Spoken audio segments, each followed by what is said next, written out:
பரிசுத்த மார்க்கு எழுதின சுவிசேஷம் 5ஆம் அதிகாரம் 36வது வசனம். பரிசுத்த மார்க்கு எழுதின சுவிசேஷம் 5ஆம் அதிகாரம் 36வது வசனம். அவர்கள் சொன்ன வார்த்தையை இயேசு கேட்டவுடனே ஜெப ஆலய தலைவனை நோக்கி, பயப்படாதே, விசுவாசம் உள்ளவனாயிரு என்று சொன்னார். பயப்படாதே, விசுவாசம் உள்ளவனாயிரு. பயப்படாதே, பயப்படாதே. இயேசு இந்த உலகத்தில் உலாவின நாட்களில் வெறும் அற்புதங்களை மாத்திரம் செய்யவில்லை. அவர் அற்புதங்களை செய்து ஜனங்களுக்கு விடுதலை சுகத்தை கொடுத்தபடியால் திரளான மக்கள் அவரை தேடி வந்தார்கள் என்று வேதத்தில் பார்க்கிறோம். அதே சமயத்தில் அவருடைய வாயிலிருந்து கிருபை உள்ள வார்த்தைகள் புறப்பட்டது. பரிசுத்த லூக்கா எழுதின சுவிசேஷம் 4ஆம் அதிகாரம் 22ஆம் வசனம் சொல்லுகிறது, இயேசுவின் வாயிலிருந்து புறப்பட்ட கிருபை உள்ள வார்த்தைகளை குறித்து ஜனங்கள் ஆச்சரியப்பட்டார்கள். அவர் பேசின வார்த்தைகள் கிருபை பொருந்தின வார்த்தைகள், ஜனங்களுக்குள்ளே ஆறுதலை கொண்டு வந்த வார்த்தைகள், சுகத்தையும் விடுதலையும் கொண்டு வந்த வார்த்தைகள். ஆகவே தான் லூக்கா 5ஆம் அதிகாரம் 1ஆம் வசனத்தை வாசிக்கும் பொழுது அவருடைய வாயிலிருந்து புறப்படுகிற அந்த வார்த்தைகளை கேட்பதற்கே திரள் கூட்ட மக்கள் ஆண்டவருடைய சமூகத்தில் கூடி வந்தார்கள் என்று வேதம் சொல்லுகிறது. மத்தேயு 5ஆம் அதிகாரம் 1-2 வசனங்களை வாசித்து பாருங்கள். இயேசு ஒரு மலையில் அமர்ந்திருந்த பொழுது எத்திசையிலிருந்த மக்கள் வந்தார்கள். அங்கே ஆண்டவர் அவளுக்கு அநேக கிருபை பொருந்தின வார்த்தைகளை பேசினார். இரவும் பகலும் ஆண்டவருடைய வார்த்தை கேட்க ஜனங்கள் அமர்ந்து அவருடைய வசனத்தை கேட்டுக்கொண்டிருந்தார்கள் என்று வேதத்தில் பார்க்கிறோம்.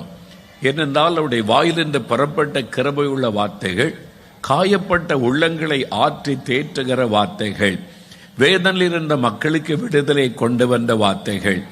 இந்த நாளில் உங்களுக்கு நான் என்ன சொல்ல வேண்டும், எதை குறித்து நான் பகிர்ந்து கொள்ள வேண்டும் என்று தேவ சமூகத்தில் காத்திருந்த போது ஆண்டவர் சொன்ன வார்த்தை தான் இது. பயப்படாதே என்கிற ஒரு வார்த்தை.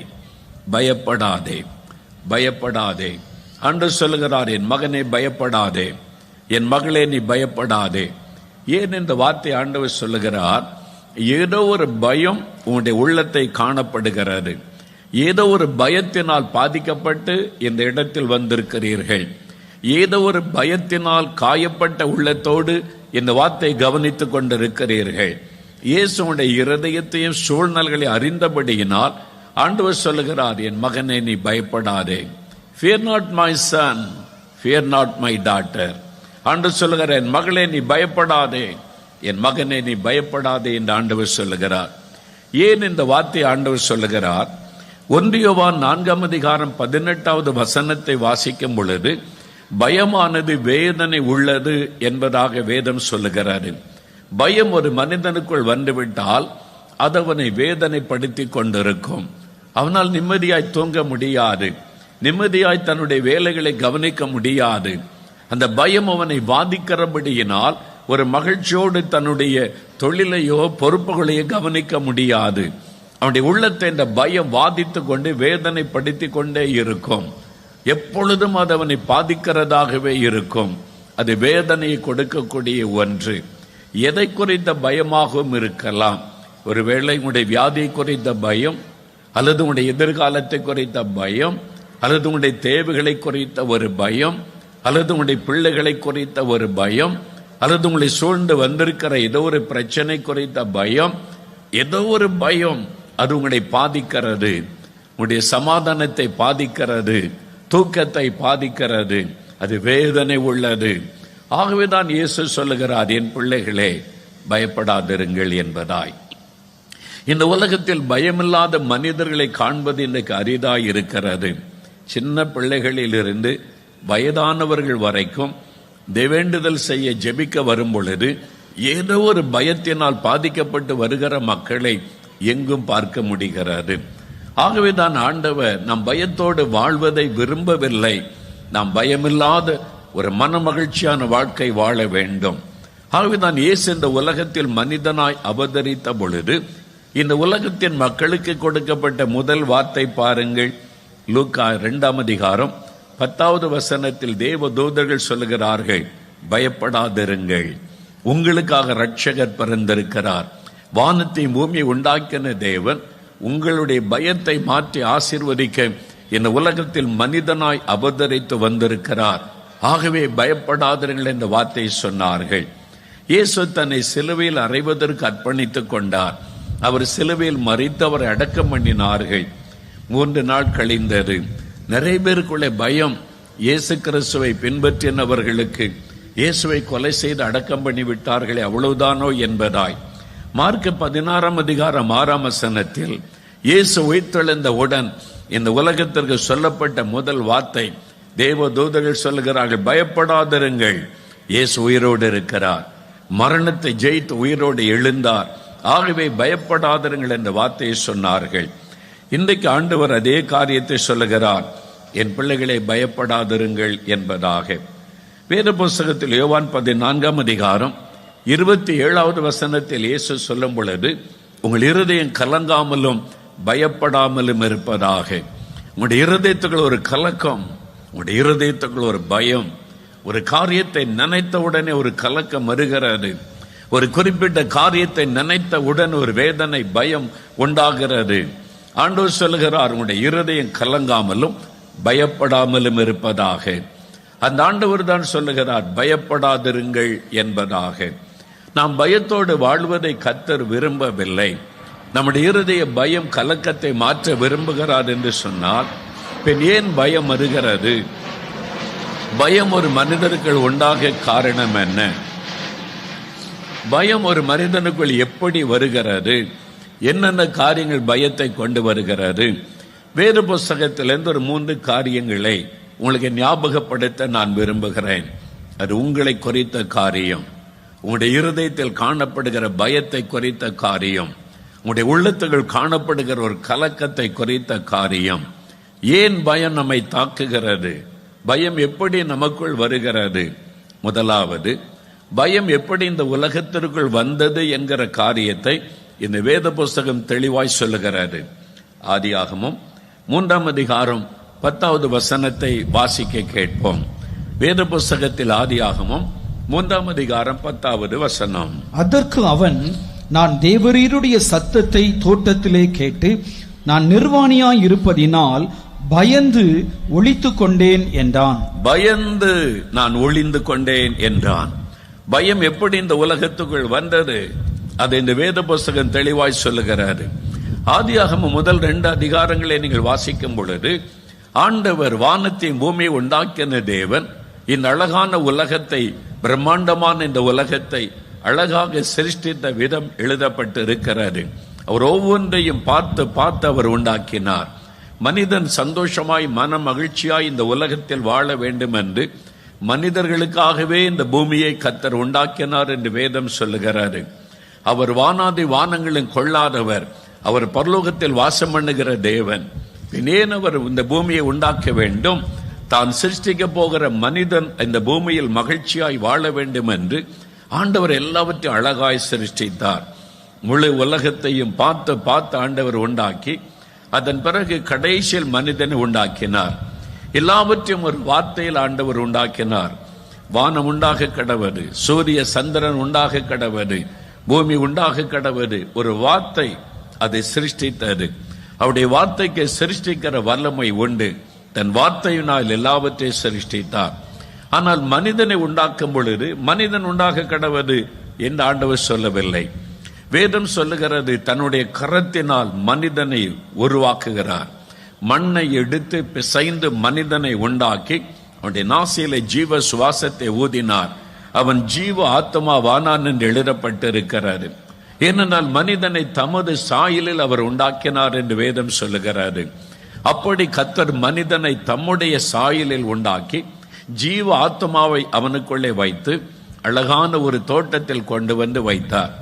ஏதேன் தோட்டத்தில் மனிதனை வைத்து மனுஷனையும் மனுஷியையும் உண்டாக்கி அவளை குடும்பமாக்கி அந்த தோட்டத்தில் ஒரு குறையில்லாதபடி ஒரு மகிழ்ச்சியான வாழ்க்கையை அமைத்து கொடுத்தார். அங்கு ஒரு குறையும் இல்லை. அழகான பெரிய தோட்டம், மலர்களும் பழங்களும், மனிதன் வாழ்வதற்கு தேவையான சகல வசதிகளோடு உள்ள ஒரு தோட்டம்.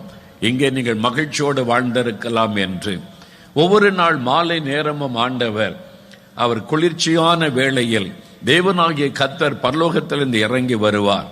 மனிதனோடு வந்து பேசுவார், அவர்களோடு கூட நடப்பார். அவருடைய பிள்ளைகளைப் போல நேசித்தார். அவர்களும் தகப்பனை போல ஆண்டவரோட பழகினார்கள். ஆண்டவருக்கும் அவர்களுக்கும் உள்ள ஐக்கியம் தகப்பனுக்கும் பிள்ளைகளுக்கும் உள்ள ஒரு ஐக்கியமாயிருந்தது. அதற்குத்தான் ஆண்டவர் மனிதனை உண்டாக்கினார். அந்த நாளில் மனிதனுக்கு எதை குறித்த பயமும் இல்லை.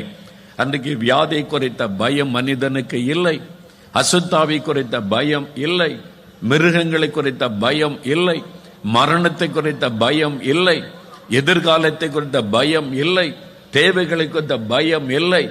ஒரு சின்ன காரியத்தை குறித்த மனிதனுக்கு பயம் இல்லை. ஒரு மகிழ்ச்சியான ஒரு வாழ்க்கை, ஒரு குறைவில்லாத நிறைவான வாழ்க்கை, அதற்குத்தான் மனிதனை கர்த்தர் உண்டாக்கினார். மனிதனை அப்படித்தான் அவர் ஆசீர்வதித்து அவனை மகிழ்விப்பதற்காக இந்த உலகத்தை உண்டாக்கி வைத்தார். பின் என்ன நடந்தது?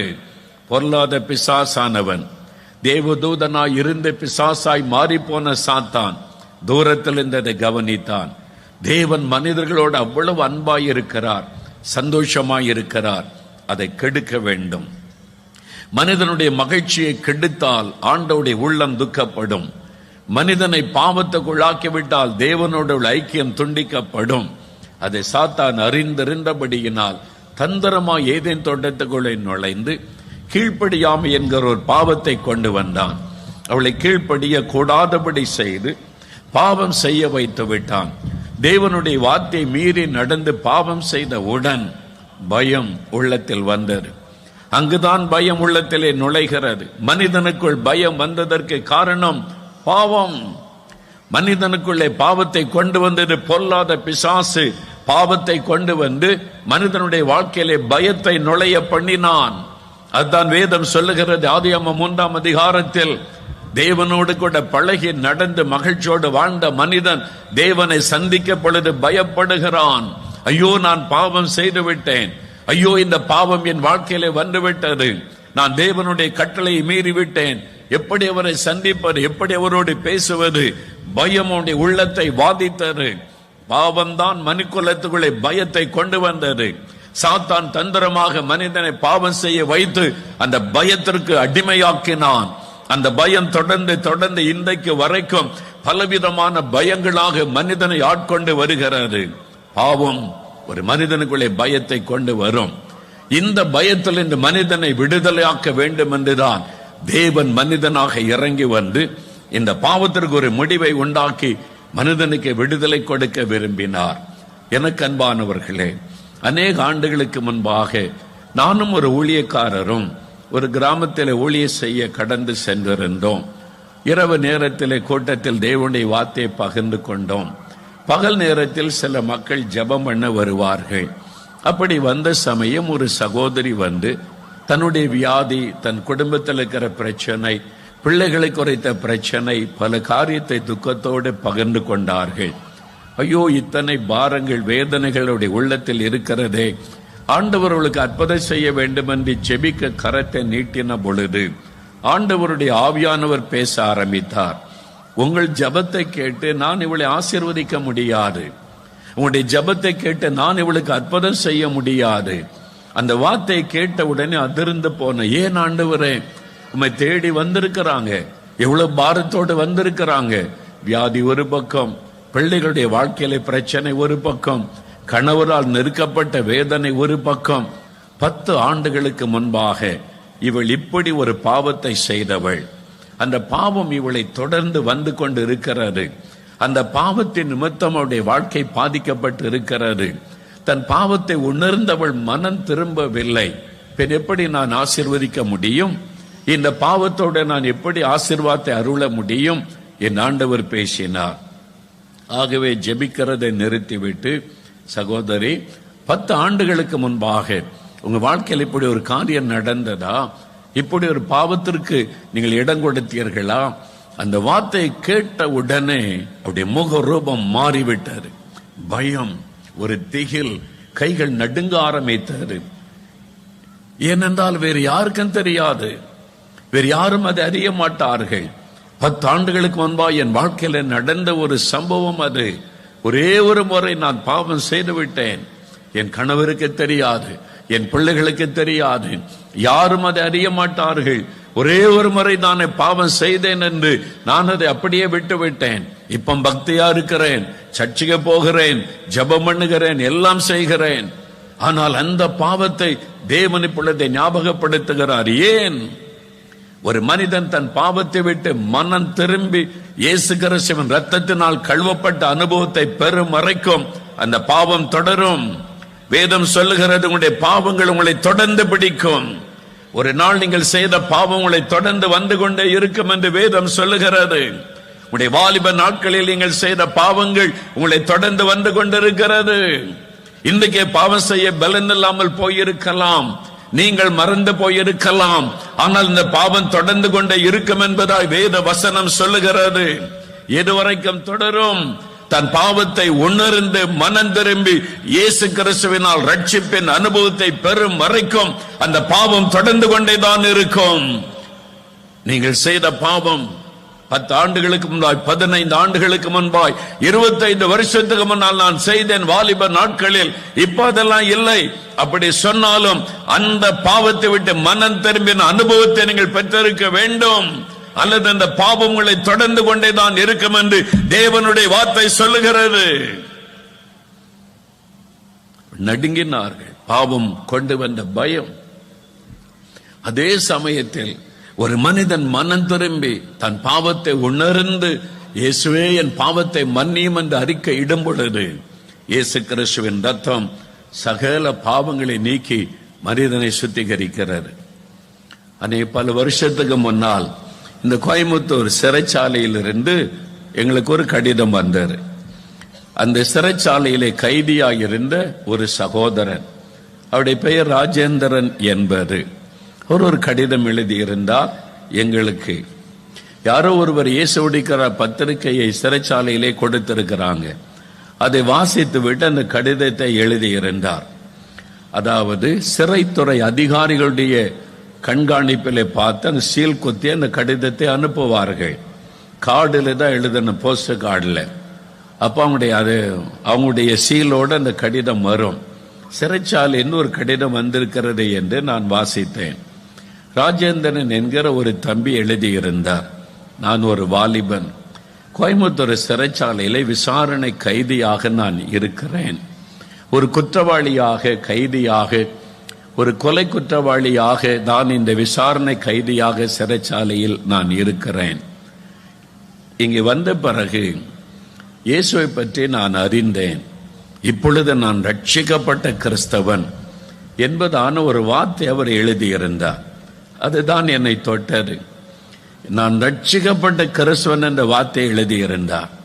அவர் கிறிஸ்தவர் அல்லாத ஒரு வாலிப தம்பி இந்த கோயம்புத்தூர் சிறைச்சாலையில் வந்துதான் இயேசுவை அறிந்திருக்கிறார்.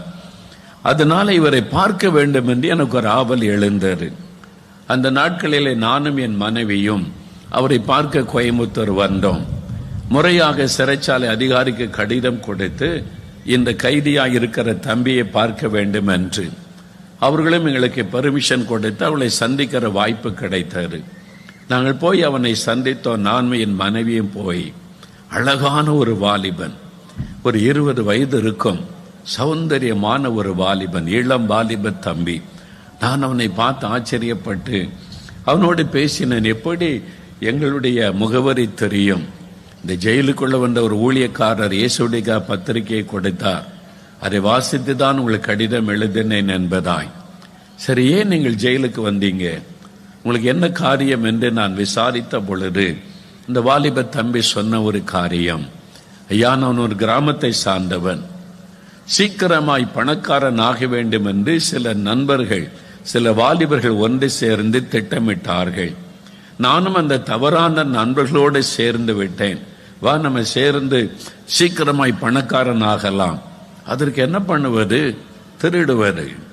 பணக்காரங்க வீட்டுக்குள்ளே போய் பணத்தை திருடுவது. தவறான நண்பர்கள், அதனால தவறான சேர்க்கையினால் உண்டான ஒரு காரியம். முதல் திருடுவதற்கு ஒரு வீட்டுக்குள்ளே நுழைந்தார்கள். அவங்களுக்கு பணத்தை திருடுகிற ஒரு நோக்கம்தான் இருந்தது, யாரையும் தாக்குவது, கொலை செய்வது நோக்கம் அல்ல. ஆனால் இந்த வாலிப தம்பி சொன்னான், நாங்கள் திருடத்தான் போனோம், ஆனால் ஒரு சூழ்நிலை ஒரு தகப்பனார் கொலை செய்வதற்கு ஏற்ற ஒரு காரியம் நடந்து விட்டது. அவர் கொலை செய்யப்பட்டு விட்டார். என்னுடைய குழுவின் இருக்கிறவர்கள் அவர் விழித்தப்பட்டபடியால் தாக்கினார்கள், மரித்து போனார். நாங்கள் அங்கிருந்து ஓடினோம். காவல்துறை எங்களை கண்டுபிடித்தார், எங்களை அரெஸ்ட் பண்ணினார்கள். இப்பொழுது நான் விசாரணை கைதியாய் சிறைச்சாலையில் இருக்கிறேன். இங்க வந்த பிறகு என் மனசாட்சி என்னை வாதித்தது. நீ ஒரு திருடன், நீ பணக்காரன் ஆக வேண்டும் என்று பண ஆசைக்கு இடம் கொடுத்து திருடனாய் மாறி போனாய். இப்ப என் கிராமத்தில் என் பெற்றோரை என்ன சொல்லுவார்கள்? திருடனுடைய தகப்பனார் என்று தானே சொல்லுவார்கள். என் மனசாட்சி என்னை வாதித்தது.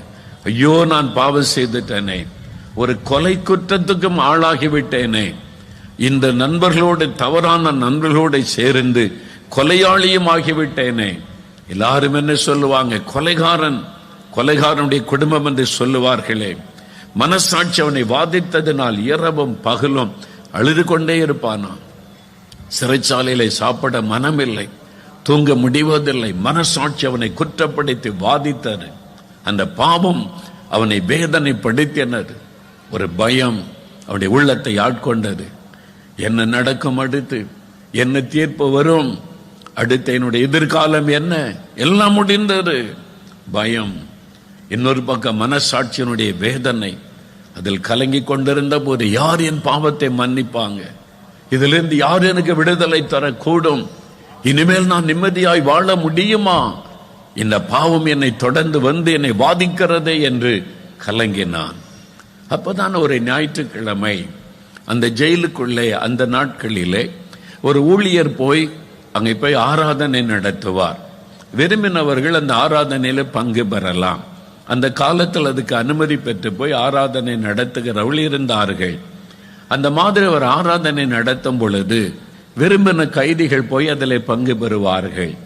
இவன் வெளியிலே தூரத்தில் உட்கார்ந்து அவர் பேசுவதை கவனித்துக் கொண்டிருந்தான். அவன் அந்த ஹாலுக்குள்ளே போகவும் இல்லை, இயேசு பற்றி கேட்க விரும்பவும் இல்லை. அவன் வெளியில உட்கார்ந்து இருந்தான் துக்கத்தோடு.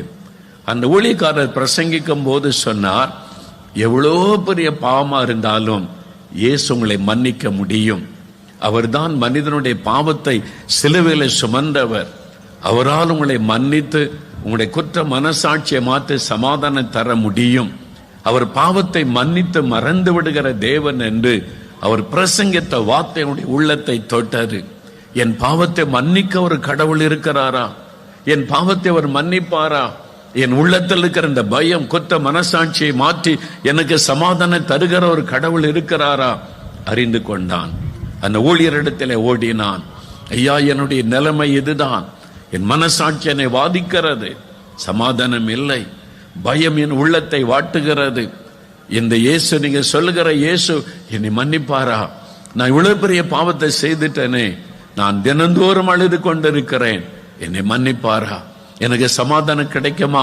இந்த பயம் விலகுமா என்று சொல்லி கேட்டான். அவர் அன்போடு இயேசுவை பற்றி சொன்னார். உன்னுடைய பாவத்திற்காக சிலுவையில் அடிக்கப்பட்டார், ரத்தம் சிந்தினார். உன் பாவத்தை உணர்ந்து நீ மனம் திரும்பி, ஐயோ நான் பாவம் செய்துட்ட ஆண்டவரே, என்னை மன்னிச்சிருங்க, நான் இனி அந்த பாவத்தை செய்யாதபடி வாழ ஒப்பு கொடுக்கிறேன், நீ ஒப்பு கொடுத்தால் இயேசு மன்னிப்பார். அந்த வார்த்தை அவனை தொட்டது. கண்ணீரோட மனம் திரும்பி இயேசுக்கு ஒப்பு கொடுத்தான். இயேசுவை உள்ளத்தில் ஏற்றுக்கொண்டான். குற்ற மனசாட்சி மாறினது, அந்த பயம் மாறினது. உள்ளத்தில் ஒரு பெரிய சமாதான சந்தோஷம் நிரப்பினது. அவன் மகிழ்ச்சியோடு கூட இயேசு என் உள்ளத்தில் வந்து விட்டார், என் பாவத்தை மன்னித்து விட்டார் என்ற மகிழ்ச்சியோடு துதித்தான். நாங்கள் அவனை சந்தித்த பொழுது சொன்னான், இப்ப நான் ரொம்ப சந்தோஷமா இருக்கிறேன் ஐயா, ரொம்ப மகிழ்ச்சியா இருக்கிறேன், இயேசு என் பாவத்தை மன்னிச்சுட்டார். அந்த மனசாட்சி குற்ற மனசாட்சி மாறிவிட்டது. ஆண்டவர் என் பாவத்தெல்லாம் மன்னிச்சிட்டார், எனக்கு ஒரு புதிய இருதயம் தந்து விட்டார். இனி என்னுடைய இந்த வழக்கை குறித்து எனக்கு பயம் இல்லை. என்ன தண்டனை ஒருவேளை கொடுப்பாங்கன்னு கேட்டேன். எது வேணாலும் கொடுக்கட்டும் ஐயா, இயேசு என்னை மன்னிச்சிட்டார், எனக்கு எந்த தண்டனை கொடுத்தாலும் மகிழ்ச்சியோடு ஏற்றுக்கொள்ளுவேன். நான் செய்த பாவத்திற்கு தூக்கலை போட்டா கூட சந்தோஷமாய் மரணத்தை சந்திப்பேன். காரணம் இயேசு என் பாவத்தை மன்னித்து விட்டார். இப்ப அந்த பயம் எனக்கு இல்லை, எதையும் நான் ஏற்றுக்கொள்ள ஆயத்தமாக்கி விட்டேன். மகிழ்ச்சியோடு அவன் சொன்னான். அதுதான் இயேசு கிறிஸ்து செய்கிற மிகப்பெரிய அற்புதம்.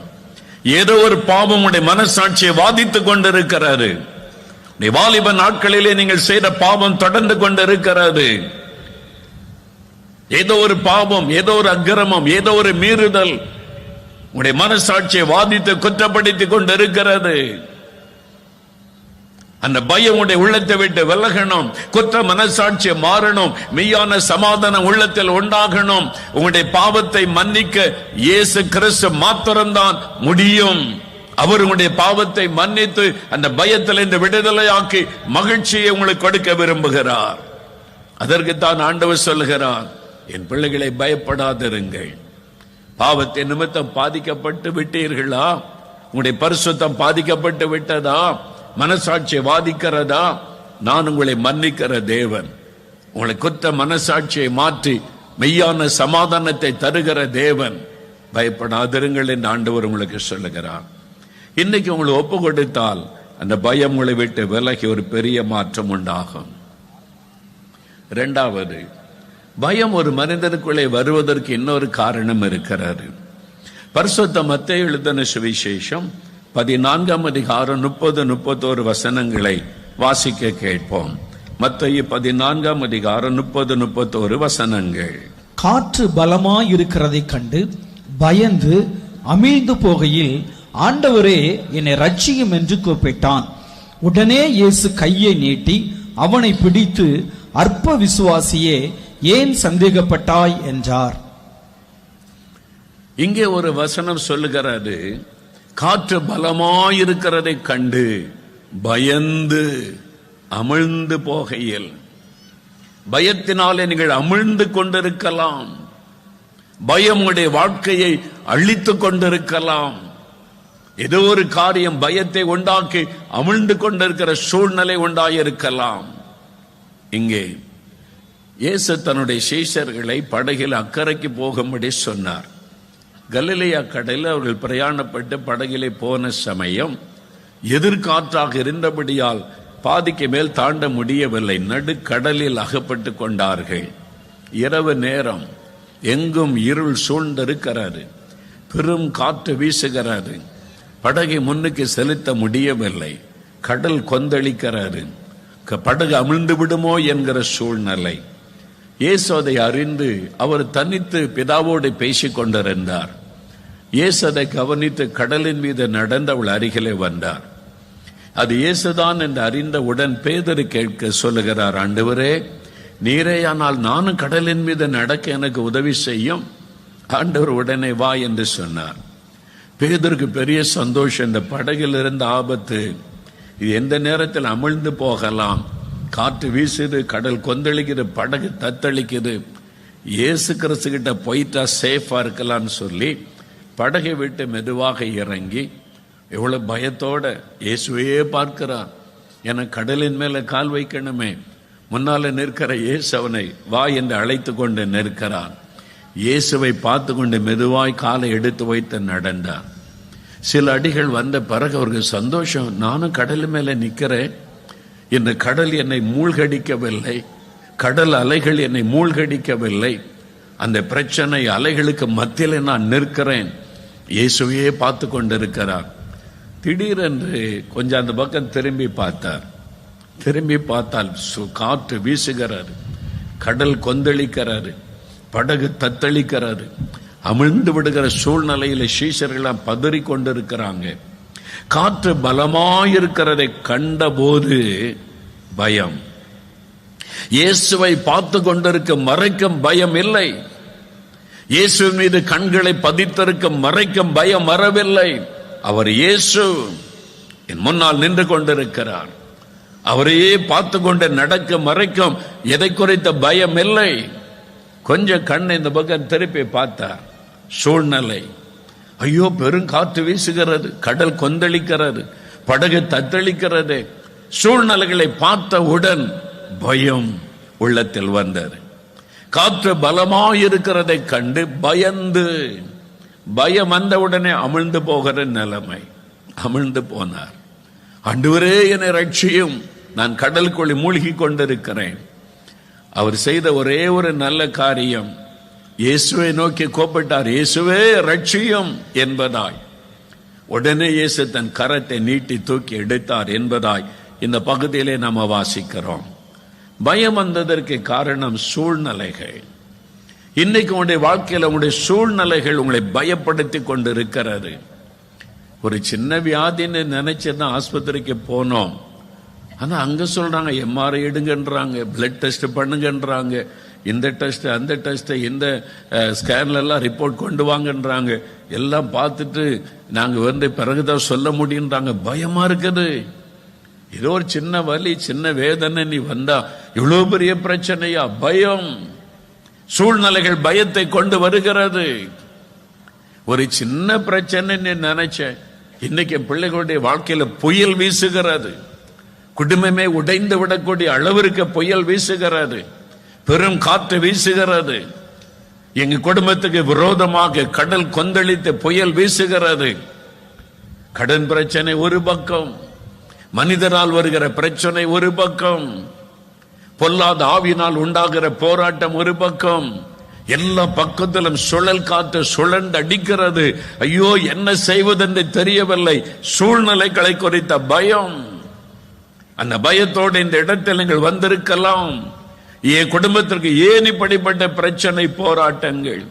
எனக்கு மாத்திரம் ஏன் இப்படியெல்லாம் நடக்கிறது? தோல்விகள், ஏமாற்றங்கள், வேதனைகள். எதை செய்தாலே தீமையாய் முடிகிறது. எதை எடுத்தாலும் காரியங்கள் வாய்ப்பது இல்லை. எதை எடுத்தாலும் தோல்விகளும் ஏமாற்றங்களும் தான் நடக்கிறது. ஏன் எங்கள் குடும்பத்துக்கு விரோதமான இப்படிப்பட்ட காரியம் நடக்கிறது? ஐயோ, நாங்கள் அமிழ்ந்து கொண்டிருக்கிறோம். இந்த வேதனை சூழ்நிலைகளின் நிமித்தமாய், சூழ்நிலைகள் பயத்தை கொண்டு வருகிறது. ஆனால் அந்த சூழ்நிலைகளுக்கு மத்தியிலே, அந்த பெரும் காற்றும் கடல் கொந்தளிப்புக்கு நடுவிலே கடலின் மீது நின்று கொண்டிருக்கிற இயேசுவை நோக்கி பாருங்கள். அவர் காற்றையும் கடலையும் சிருஷ்டித்தவர். காற்றை அமைதல்படுத்தக்கூடிய வல்லமை உள்ளவர். கடலை அமைதல்படுத்தக்கூடிய வல்லமை உள்ளவர். ஒரு வார்த்தை சொன்னால் அந்த கடல் அமைதியாகிவிடும். ஒரு வார்த்தை சொன்னால் காற்று அமைதியாகிவிடும். அவர் சகலத்தை சிருஷ்டித்த வல்லமை உள்ள தேவன். அவர் மீது உடைய கண்களை பதிக்கும் பொழுது பயம் உடைய உள்ளத்தை விட்டு விலகும். ஆனால் சூழ்நிலை நிமித்தம் பயந்து பயந்து வேதனையோடு வந்திருக்கிறீர்கள். ஆண்டவர் இந்த பயத்திற்கு இன்றைக்கு ஒரு முடிவை உண்டாக்க விரும்புகிறார். உன் பயத்திற்கு நான் முடிவை உண்டாக்குகிறேன். உன் பயத்தில் இந்த நான் உனக்கு விடுதலை தருகிறேன். என் மகனே, என் மகளே, நீ பயப்படாதே.